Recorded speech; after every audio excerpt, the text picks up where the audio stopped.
Bea Alonzo vs Christy Furman, kaso inurong.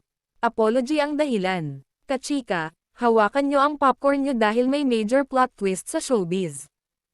Akala ng lahat, tuloy-tuloy na ang legal battle. Pero biglang, kaso withdrawn. Yes, kachika. Usap-usap ngayon na inurong na ni Bea Alonzo ang cyber libel case laban kay Christy Furman. Ano ang totoong nangyari? May kinalaman ba ito sa public apology? Or may mas malalim na dahilan?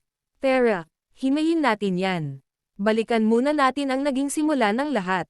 Matatandaan na nagsampa noon si Bea ng cyber libel case laban kay Christy Furman, kasama ang dalawa nitong co-host sa YouTube channel na Showbiz Now na. Ang sentro ng issue, mga naging pahayag at komentaryo na umano'y nakaapekto sa aktres. At kachika, kapag legal matters na ang usapan. Hindi na ito simpleng, chismis lang yan. Ito ay tungkol sa reputasyon, tungkol sa pangalan, at minsan, tungkol sa prinsipyo. Dahil sa showbiz, image is everything. Habang umiinit ang balita noon, marami ang nagulat. May fans na nagsabi, grabe, seryoso na to. Hindi na ito bardagulan level. Legal na talaga. At syempre, kachika, kapag may kaso, automatic ang tanong ng netizens. Sino ang tama? Sino ang mali? At sino ang may resibo? Pero sa gitna ng ingay, parehong panig ang nanatiling kalmado publicly. Fast forward na ngayon, biglang lumabas ang balita mula sa reports. INURONG na ang kaso. Ayon sa mga ulat, ito raw ay kasunod ng public apology ni Christy Furman na ibinahagi sa kanyang vlog. Boom! From legal tension apology withdrawal. Parang teleserye, pero walang commercial break. Dito na nagsimulang magtanong ang netizens. Apology ba talaga ang dahilan? May settlement kaya behind closed doors? O simpleng pagpapatawad? Hindi natin alam ang buong detalye, kachika. Pero malinaw na may malaking pagbabago sa takbo ng kwento.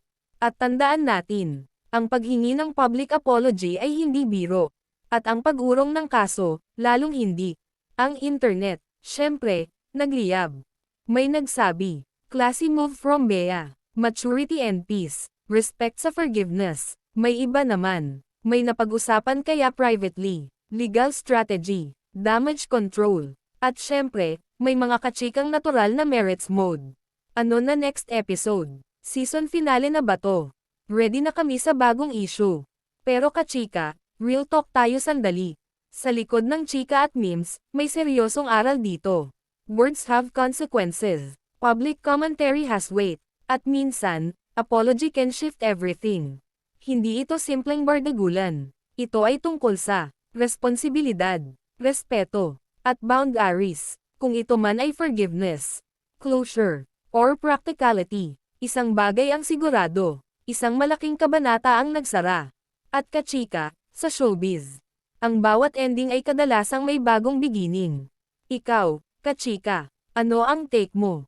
Forgiveness era, strategic move, or simply moving forward? Comment down below. At kung gusto mo ng mas maiinit, mas mabilis, at mas may laman na showbiz updates, like, share, subscribe sa Yansky Chika. Dahil dito, hindi lang chismis, may sense ang chika.